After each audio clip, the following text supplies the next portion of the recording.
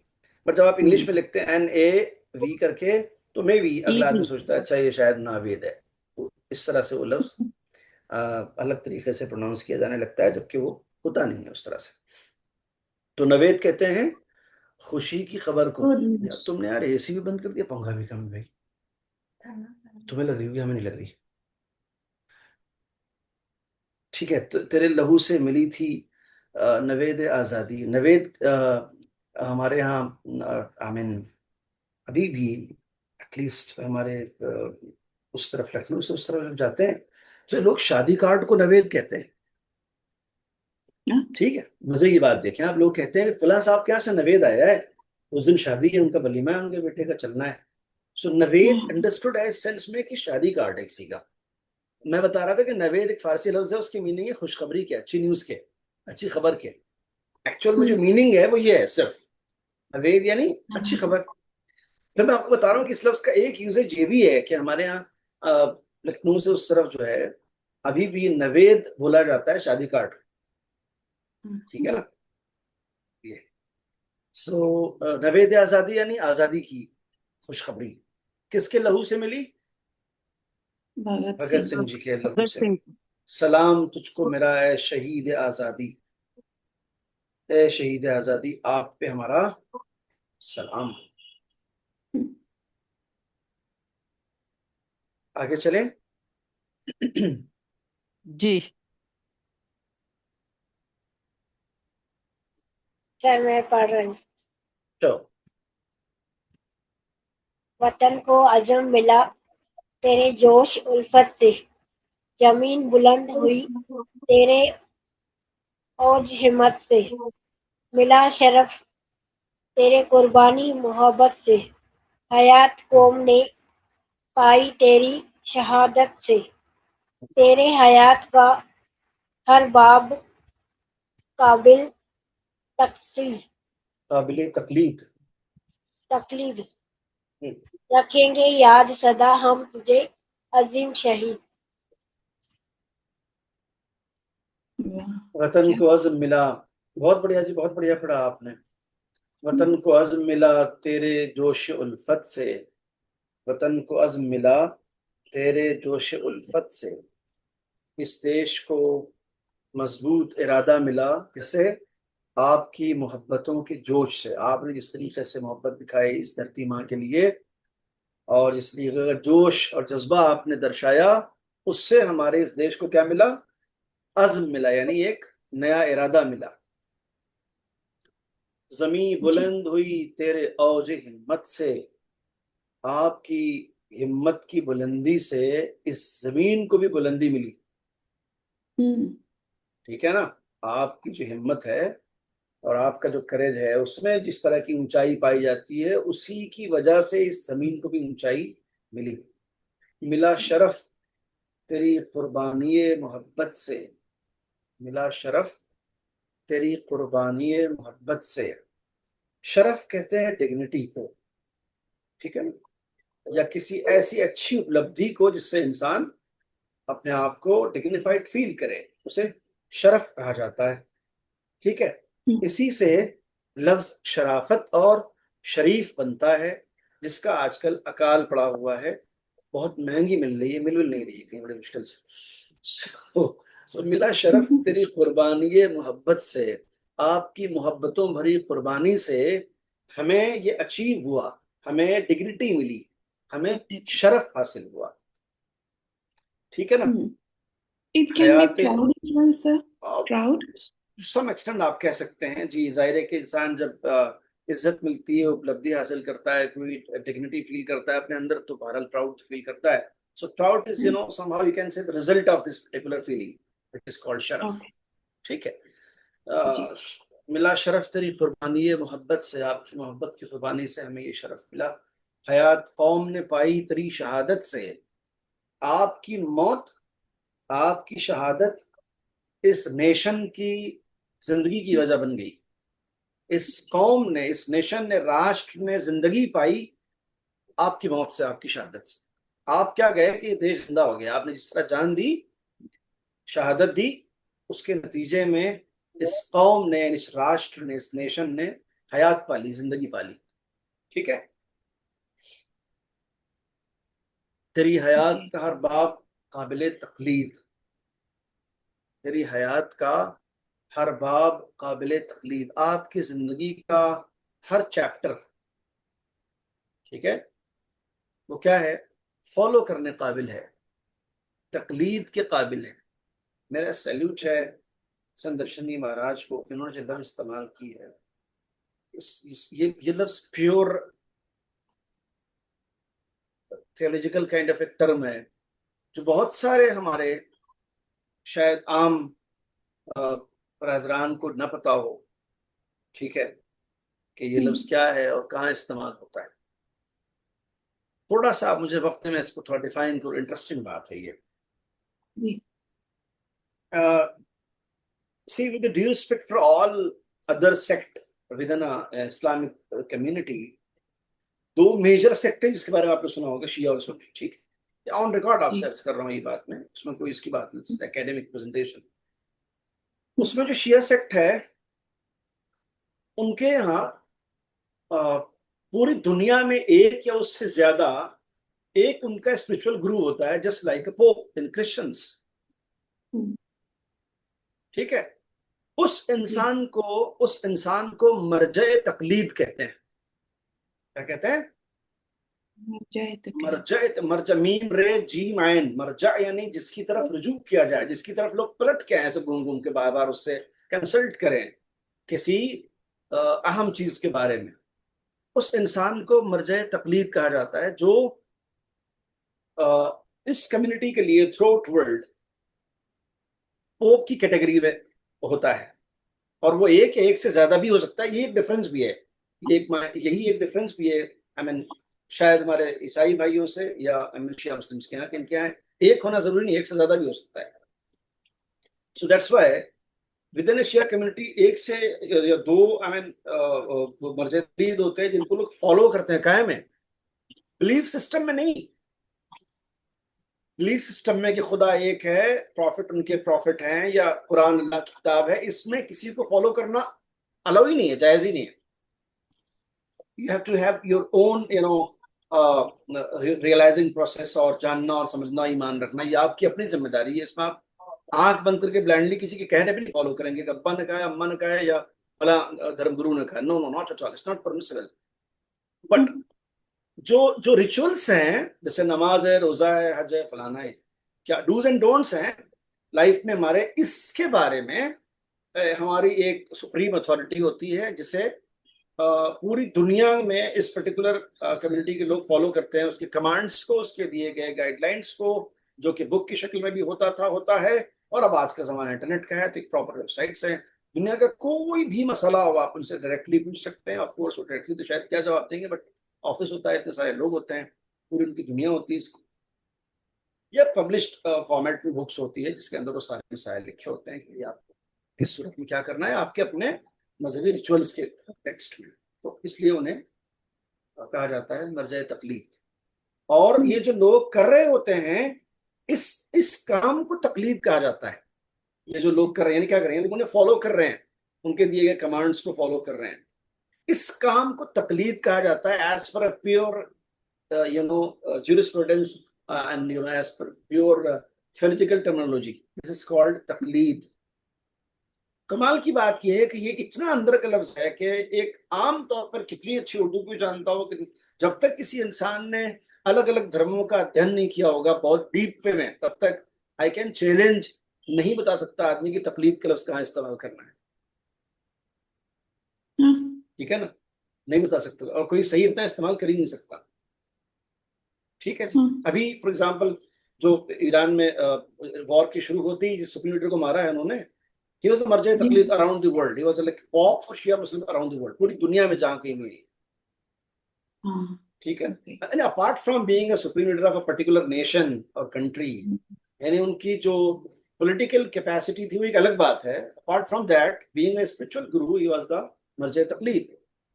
ठीक है। तो जैसा मैंने बताया एक से ज्यादा होते हैं, एक इराक में, उनका नाम अयतुल्लाह सिस्तानी है, he is also basically Iranian but रहते इराक में। पूरी दुनिया उन्हें फॉलो करती है, जिनके डूज एंड डोंट्स की जो कमांड्स होते हैं, भाई आपको क्या ये करना चाहिए, अच्छी बात है, ये करना चाहिए, बुरी बात है। एग्जाम्पल, ये नमाज के क्या मसाइल, रोजे के क्या मसाइल, हज के क्या मसाइल है, उसके बारे में। ठीक है। सो ये है मामला इस लफ्ज तकलीद का जो यहाँ पर महाराज जी ने इस्तेमाल किया है। ठीक है। तेरी हयात का हर बाब काबिल तकलीद, सरदार भगत सिंह जी, आपकी जिंदगी का हर चैप्टर, हर कदम, हर एंगल काबिल तकलीद है। You deserve to be followed, आपको लोग फॉलो करें, ये बनता है। आपकी जिंदगी का हर हर रुख, हर हर पहलू, हर हर एंगल जो है वो अपनाने के काबिल है। ये कहने का मतलब, रखेंगे याद सदा हम तुझे अजीम शहीद, ए ग्रेट मार्टायर्ड, हम आपके आपको हमेशा याद रखेंगे। सदा जब सीन से लिखा जाए साथियों तो याद रखिएगा उसके माने हमेशा के होते हैं, और सदा जब साथ से लिखा हुआ मिले तो उसके माने वॉइस के होते हैं, आवाज के होते हैं। सदा सदा आती है, स्वाद से अगर आपको मिले तो पता चलता है कि आवाज आती है। और सदा ही हम ऐसा करेंगे जब बोला जाए, इट मीन्स के कॉन्टेक्स्ट बता रहा है कि ये सीन से लिखा जाने वाले सदा है और इसके माने हमेशा के हैं। रखेंगे याद सदा हम तुझे अजीम शहीद, ए ग्रेट शहीद, ए महान शहीद, हम तुझे हमेशा याद रखेंगे। Wow. ठीक है, जी। ये है।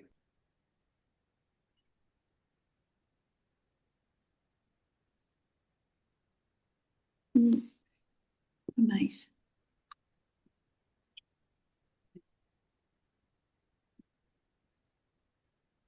वतन पर थी ये गजल।